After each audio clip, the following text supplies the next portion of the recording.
Today I'm going to be walking through how to make this super wide leg jumpsuit with pockets, and you can wear the V-neck of the top to the front or the back of the jumpsuit.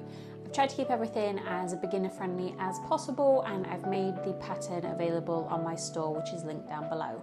I think that's everything, so let's get on with the tutorial. So this is everything that you're going to need for this project.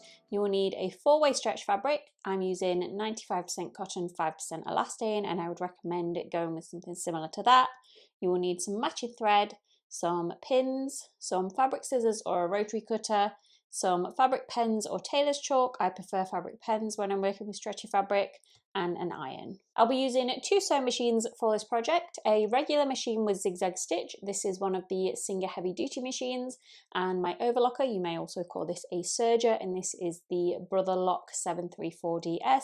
If you don't have an overlocker, don't worry, this is optional. You can do the whole project on a regular machine. The pattern that I'll be using is my Harrie jumpsuit pattern, which has 4 pattern pieces.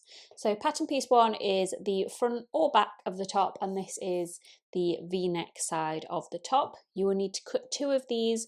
One of those will act as a lining. I have pattern piece 2, which is the back of the top, or you can use it as the front of the top if you like. Again, you will need to cut 2 of these, and one of those will act as the lining. And I have pattern piece 3, which is the trousers. As you can see, this is a huge pattern piece. You will need to cut 4 of these in total. If you're using a fabric with an obvious right or wrong side, you'll need to cut 2 in this orientation, and then flip the pattern and cut another 2 in this orientation. And finally, I have pattern piece 4, which is the pocket. You need to cut 4 of these out. If you're using a fabric with a obvious right or wrong side, you need to cut 2 in this orientation and 2 in this orientation. So now you can start to cut your pattern pieces out. So firstly, you want to find the selvage edge of your fabric, which is the finished edge.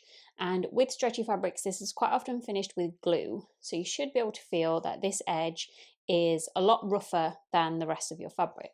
You will also be able to see that your selvage edge sits nice and flat, and that your other edges tend to curl in. Then you want to take each pattern piece, and you will find that there is a grain line that goes up the center of that pattern piece. That line wants to be parallel to the selvage edge. And then once you've lined each pattern piece up, you can draw it in place with your fabric pen or tailor's chalk, and then cut each piece out. And then I'll be back to show you what you should have in each piece. So at this point, you should have 2 pieces for pattern 1 and 2 for pattern 2, and you should have 4 pieces for your trousers, 2 for each side of the jumpsuit. Finally, you should have 4 pieces in total for your pockets. If you have an obvious right or wrong side like I do, you'll want 2 for each side. I'm going to start by working on the front of the top. I'm going to take my 2 pieces and I'm going to lay them one on top of the other with right sides facing together. And just match up those corresponding edges. Now I'm going to take my pins, I'm going to pin along the neckline and around the armholes. If you wanted to add one of my mix and match sleeves to this, then you want to leave your armholes untouched. Once I've added those pins, I'm going to go in and sew each of those edges in place. I'm going to use an overlocker. You can also use a zigzag stitch. Remember to leave these edges untouched if you want to add sleeves. So once you've got those edges sewn in place, you just want to go in and repeat that for the other piece of the top. So just sewn around the armholes and the neckline. Then I'm going to take my V-neck piece and turn it to the right side out. It should be looking something like this. I'm going to place it in between the 2 layers of my other top piece. And just start to match up the corresponding edges. So I'm going to put the strap inside the strap and line up the side seams. And once everything's lined up, I'm going to pin the 2 pieces together along the top of the straps and the side seams. You will be pinning through 4 layers of fabric in each section here. Now I'm going to sew those edges in place with my overlocker. You can also use a zigzag stitch, so just down both side seams and the top of the straps. And once those edges are sewn in place, I'm just going to turn this top to the right side out.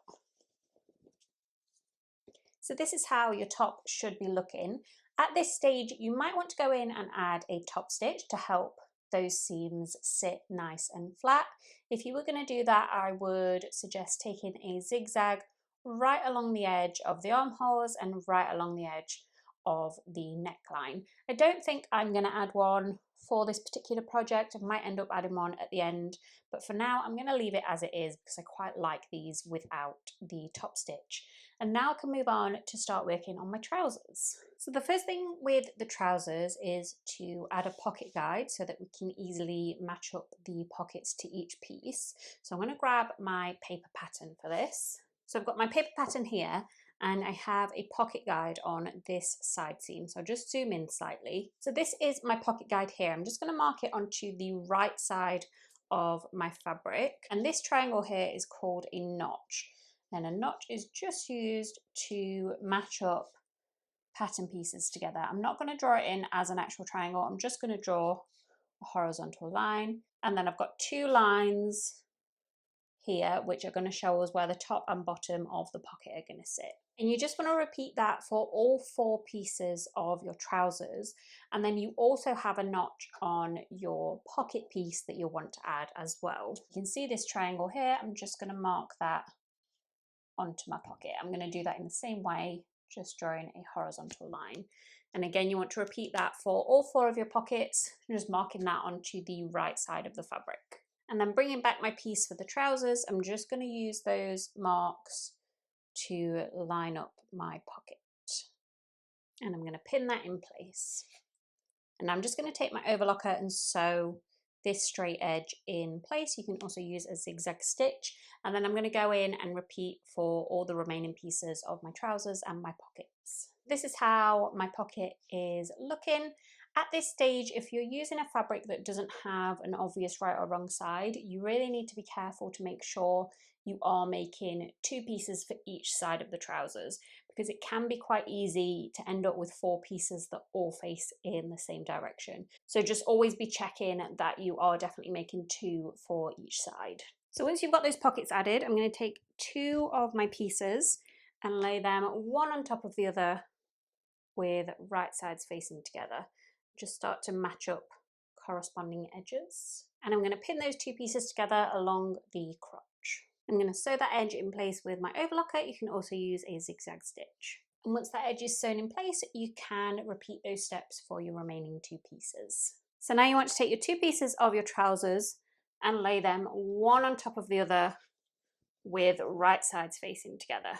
Just start to match up the corresponding edges. And then I'm going to pin these 2 pieces together down the side seams, coming around that pocket and down, and then up the inside leg on both sides. So I've just finished adding those pins. I have folded the legs so that you can hopefully see a little bit better where I've added those pins. So I'm going to go in with my overlocker and sew each of those edges in place. You can also use a zigzag stitch. So just down that side seam, come in around that pocket and down, and then up the inside leg on both sides. And once those edges are all sewn in place, you can add your top. So firstly, I'm just going to find the center front and center back of my top, which is going to make it easier to more accurately attach the top to the trousers. So I'm just folding it with the side seams one on top of the other, and I'm going to place a pin at both of those folds. Now I can grab my trousers back. Now I'm going to keep the trousers inside out, and the top should be the right way out. And I'm going to place it inside the waistline of the trousers. And then I'm just going to start to match up some of those corresponding edges. So I'm going to match up the side seam of the top to the side seam of the trousers. I'm going to do that on both sides. And then I'm also going to match up the center pin at the front and back with that crotch seam. And once those 4 main points are pinned in place, I'm just going to go in with some more pins and fill in the gaps. And once you've added those pins, you can go in with an overlocker or a zigzag stitch and sew that waistline in place. Just being very careful to make sure that you always get all 3 layers here. You've got 1 layer of the trousers and 2 layers of the top. And once that waistline is all sewn in place, you can turn your jumpsuit to the right side out. So now the only thing left to do is to hem the bottom edge of the trousers. I would recommend a single hem. So you just want to fold the fabric towards the wrong side once and sew that in place with a zigzag stitch.